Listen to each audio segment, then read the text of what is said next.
donde el grado de reacción se define como el intercambio de energía piezométrica respecto del intercambio de energía total. Y las turbinas de acción, donde el grado de reacción es igual a 0. Fíjense que acá es mayor o igual y menor o igual a 1, ¿no? Donde sigma igual a 1 es la máquina de reacción perfecta. Es decir, que toda la energía intercambiada, fíjense en esta expresión, es energía piezométrica, mientras que grado de reacción igual a 0 es que el intercambio de energía piezométrica es nulo. Bueno, estas máquinas son 3. Acá se tienen las turbinas Pelton, las turbinas Mitchell-Banky y las turbinas turbo. Estas son máquinas de flujo tangencial. Estas son de flujo radial. Y estas son de flujo tangencial radial, o sea, son en un estado intermedio. Bien, entonces, si uno empieza por estas máquinas, son las más simples. Básicamente estamos hablando, para el concepto fundamental, es que se tiene un eje de rotación y luego se tienen las palas, ¿no? Las palas. Entonces, el chorro, bueno, y así siguiendo, ¿no? Entonces, el chorro golpea y, como ya hemos visto, es desviado 180 grados y la máquina va rotando. Entonces, se tiene la turbina, que es la rueda, que es la turbina hidráulica como tal, más los órganos auxiliares, ¿no? Más los órganos auxiliares. Ahora, esos órganos auxiliares básicamente son dos. Por un lado está el inyector y por otro lado está la carcasa. Bien, el inyector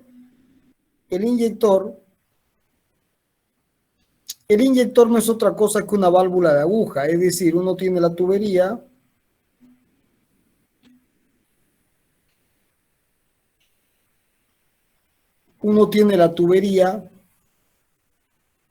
y en la parte final de la tubería se transforma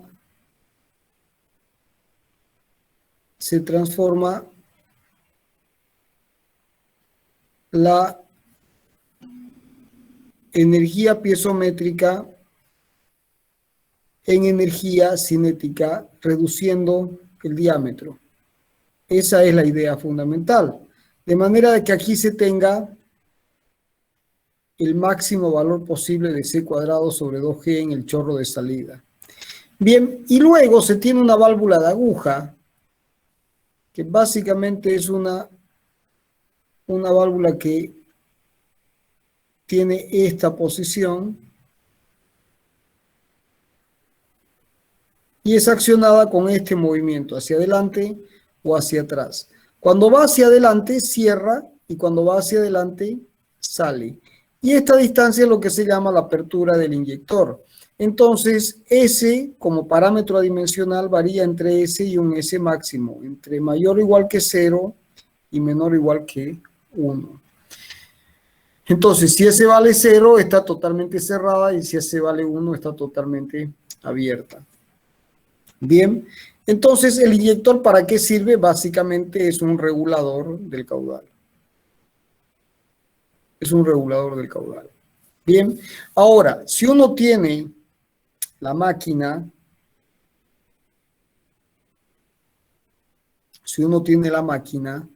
la rueda, por ejemplo, ¿no? La rueda con sus cucharas, entonces, producto del intercambio de cantidad de movimiento, el chorro que impacta con la rueda y que genera la rotación, se producen salpicaduras. Entonces, para evitar las salpicaduras, se le pone una caja que engloba toda la máquina. Y aquí se tiene el inyector, ¿no? Aquí se tiene el inyector. Y esto está cerrado, la máquina viene así. Y esto es lo que se llama la carcasa, que básicamente tiene la misión de proteger la máquina y de evitar salpicaduras. No hay otra función. Ahora, también para controlar el golpe de ariete se puede tener, como tienen en el apunte, un deflector. Se puede tener un deflector, ¿no? Y básicamente, ¿cómo funciona el deflector? Que cuando hay que desviar, entonces el deflector lo que genera es, si esta es la tubería que no siempre existe, y aquí está la válvula de aguja,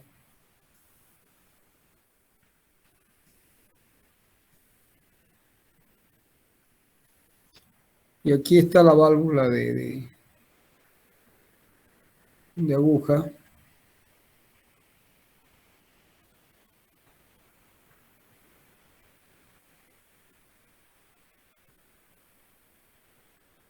que cierra, entra y sale. Entonces, en esta zona, aquí se puede generar una, como está en el apunte, ¿no?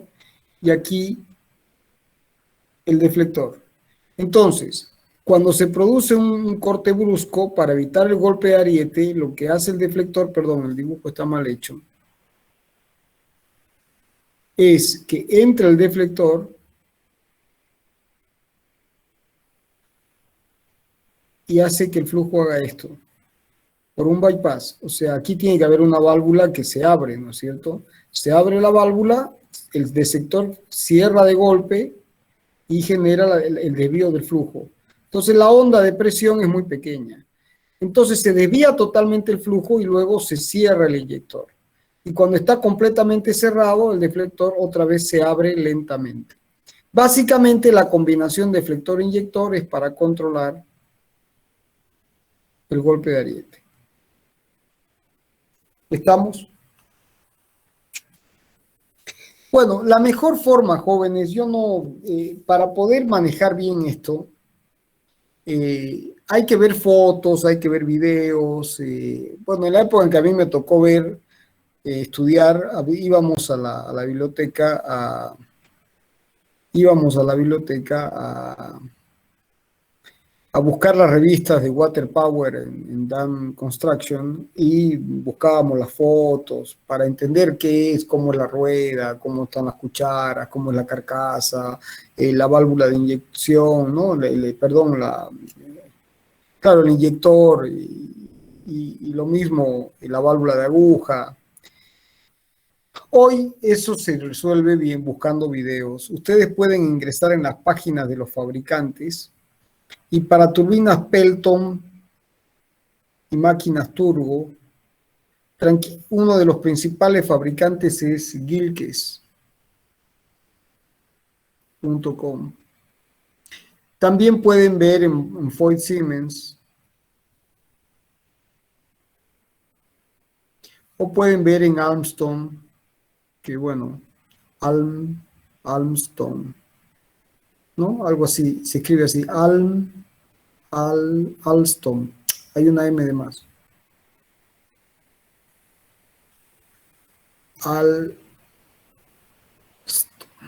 Así.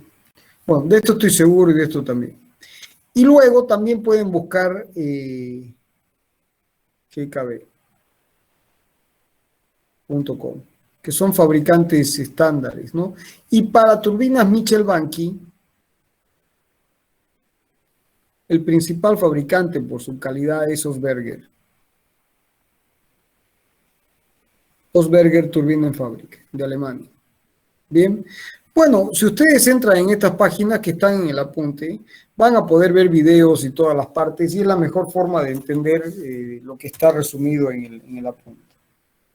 Bien, bueno, en el caso, un comentario más, las turbinas Pelton pueden ser de uno o varios chorros.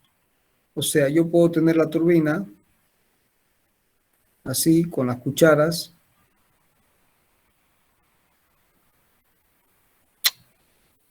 así, y está girando. Entonces yo puedo tener un chorro aquí, pero aquí también podría tener un segundo chorro, o podría tener,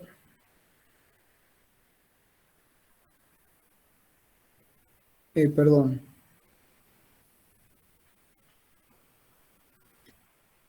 que de aquí se abra otro chorro todavía. Y así siguiendo. Entonces, el número de chorros puede llegar de 1 a 6. Entonces, ¿por qué aumenta el número de chorros? Porque si este es el tamaño de la pala, si este es el tamaño de la pala, entonces el chorro tiene que ser compatible con el tamaño de la pala. ¿De acuerdo? Tiene que haber una compatibilidad entre el tamaño de la pocha y el diámetro el tamaño de la pala y el diámetro del chorro. Si el chorro es muy grande, se va a comer la pala. Entonces, lo que se hace a medida que el caudal va aumentando, entonces, y la máquina Pelton o Turbo, Pelton sobre todo sigue siendo una opción, entonces se divide el caudal en número de chorros. Ahora, por supuesto, hay una condición para esto y es que la máquina pueda ser ubicada, que exista espacio para que la máquina sea horizontal. Este no es un tema menor, jóvenes, porque al ser la máquina horizontal, su rotación su rotación es estable. Es mucho más fácil que la máquina rote en un plano estable horizontal, ¿no? Entonces, la posibilidad de que se salga del plano rotando es más difícil a que se salga del plano en un plano vertical. ¿Se entiende, no es cierto?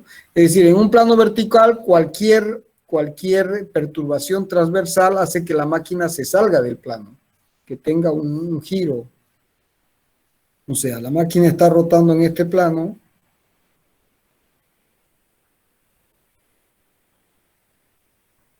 y cualquier perturbación puede hacer de que salga del plano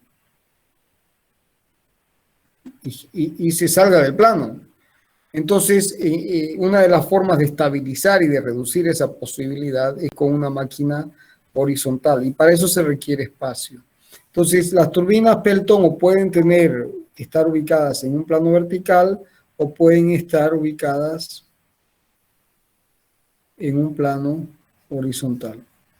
Bien, la posición horizontal con eje vertical y la posición vertical con eje horizontal, ¿no? Básicamente difieren en el número de chorros. Estas se usan para un chorro y estas se usan para más de uno, más de un chorro, o sea, 2, 3, 4, 5. ¿Estamos?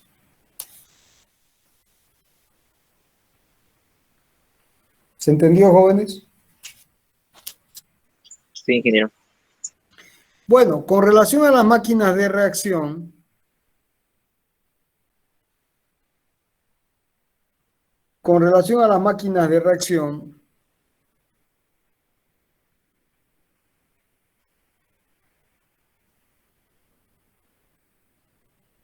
bueno, ¿cuáles son? Se tienen las turbinas Francis, las turbinas hélice. Bueno, las turbinas Francis, y ahora vamos a ver de qué. Y las turbinas que son, vamos a hacer así. Las turbinas diagonales, turbinas hidráulicas diagonales, de flujo diagonal, que si son a la vez fijos, son Francis. Y si son a la vez móviles, son turbinas Derias. Bien, y luego se tienen las turbinas hidráulicas de flujo axial. Nuevamente, que si son a la vez fijos, son hélice. Y si son de a la vez móviles, son Kaplan. Ahora vamos a ver qué se saca con el a la vez móvil. Bien, ahora, cuando el generador está incorporado en el cuerpo de la máquina, ahora yo puedo tener turbinas hidráulicas de flujo axial pero de muy baja carga, o sea, H muy, muy pequeño, y un caudal muy, muy grande. O sea, en este caso, tenemos que cuando álave, en ambos casos los álaves son móviles. El álave es móvil. Siempre el álave es móvil. Pero el generador está acoplado a la turbina. En este caso la turbina es bulbo. Y si el generador no está acoplado, o sea, no está en el cuerpo de la turbina, ¿no? Se tiene una turbina acoplado al cuerpo de la turbina. Se tiene una turbina tubular. Esas básicamente son las diferencias. Ahora, ¿dónde está el tema de los álabes fijos y los álabes móviles? En que si este es el eje de rotación y este es el cuerpo de la máquina, por ejemplo, y acá está rotando.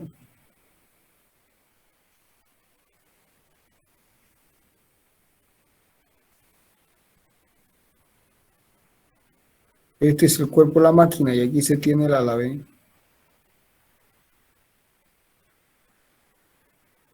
Entonces, ese álave se lo puede hacer rotar.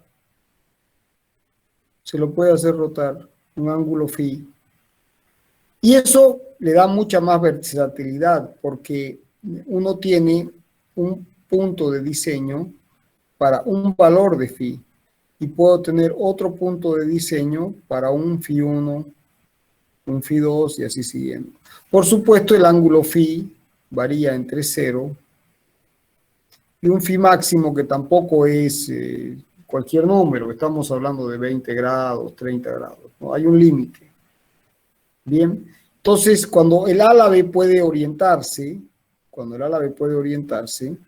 entonces se dice que son álaves móviles. Cuando el álave está fijo e inamovible son de álaves fijos. Este mismo concepto que se ve muy bien para una turbina de flujo axial como la que acabo de dibujar, también se aplica para una turbina de flujo diagonal. Bien, ahora, ¿cuáles son los órganos auxiliares que se presentan en las turbinas de reacción?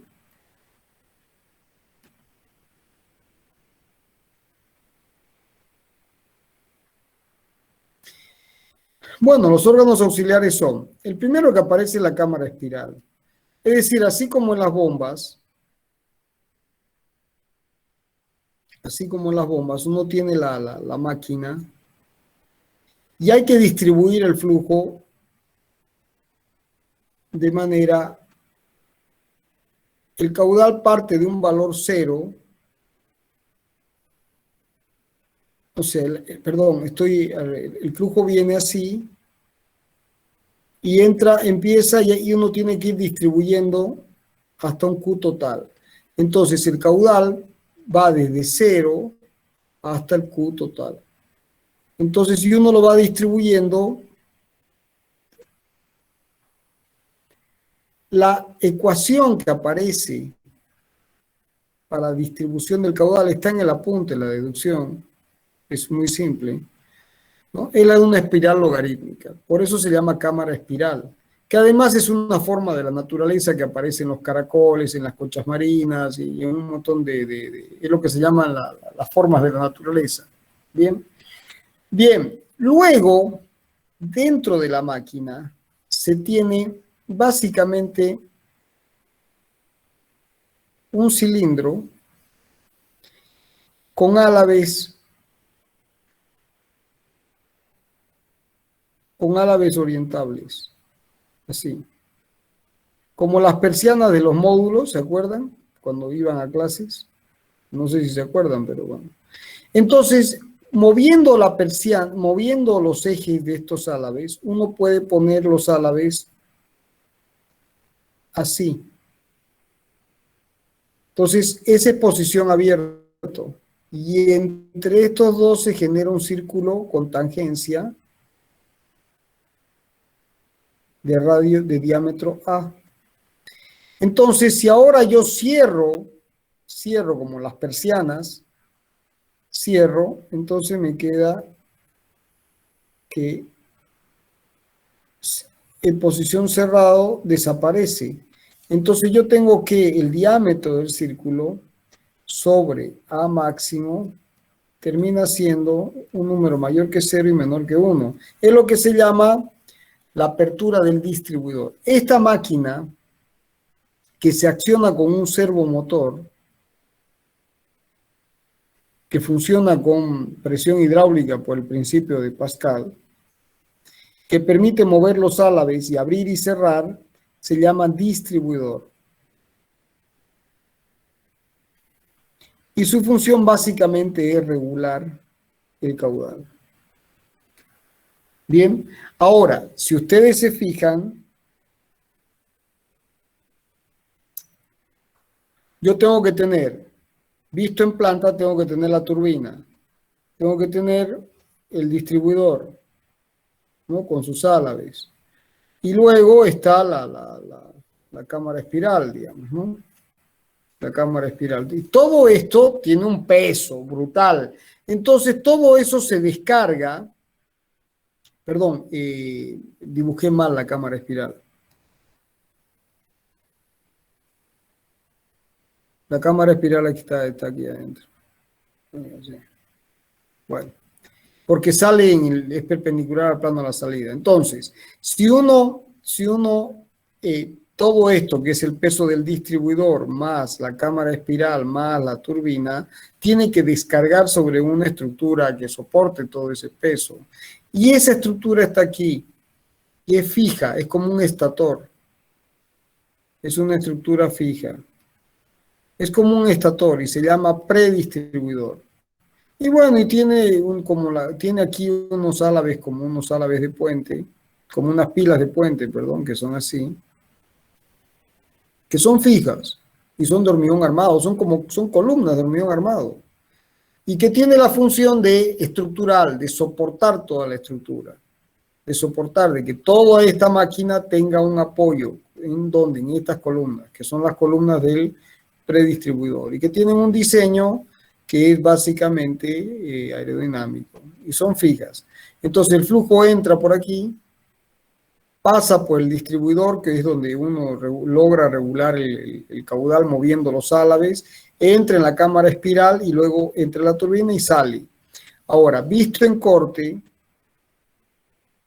si esta es la turbina, digamos, y estos son los ejes, así, ¿no?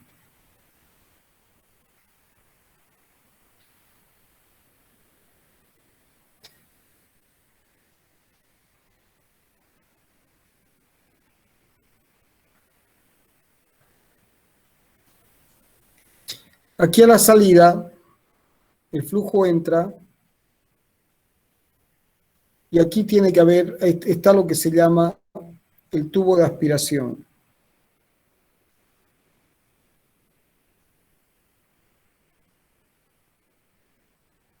El tubo de aspiración, que es así. Bien, que es el que permite restituir el flujo, hacer que el flujo retorne y vuelva al río. Y vuelva al río. Bueno, básicamente el tubo de aspiración tiene la misión de recuperar la altura de suspensión. O sea que cuando no hay tubo de aspiración y hay descarga a la atmósfera, esta altura, esta energía potencial se pierde. Cuando hay tubo de aspiración, uno la recupera. Aplicándolo el principio de Bernoulli, en el apunte está la demostración con tubo de aspiración y sin tubo de aspiración. Básicamente la misión es recuperar y no perder la energía potencial asociada a la altura de suspensión. ¿Y qué es la altura de suspensión? Es la distancia que hay desde el centro de masa, desde el eje de la máquina, que pasa por el centro de masa hasta el nivel en la restitución. Bien, entonces, como el sistema de referencia siempre está con el eje de la máquina, si el nivel en la restitución está por encima, es en una altura de suspensión positiva. Si está por debajo, como es el dibujo, es una altura de suspensión negativa. ¿Se entendió, jóvenes?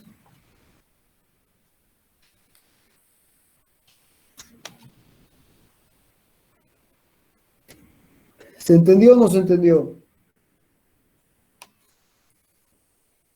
Sí. Ingeniero, sí se entendió.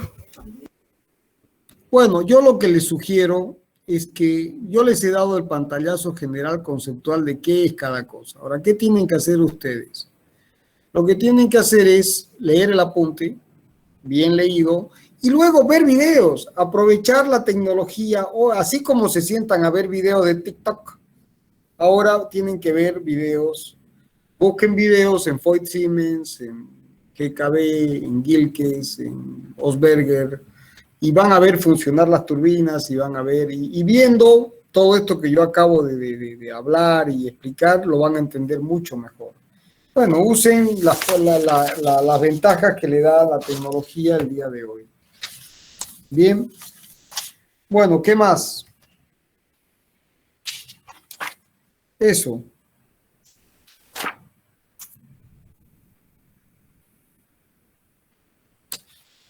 Bueno, quedamos ahí, hasta acá. El próximo martes vemos funcionamiento fuera del punto de diseño. Bien. Y damos turbinas eólicas. Bien. Bien. Bueno, ingeniero. Bueno, jóvenes, ¿alguna pregunta?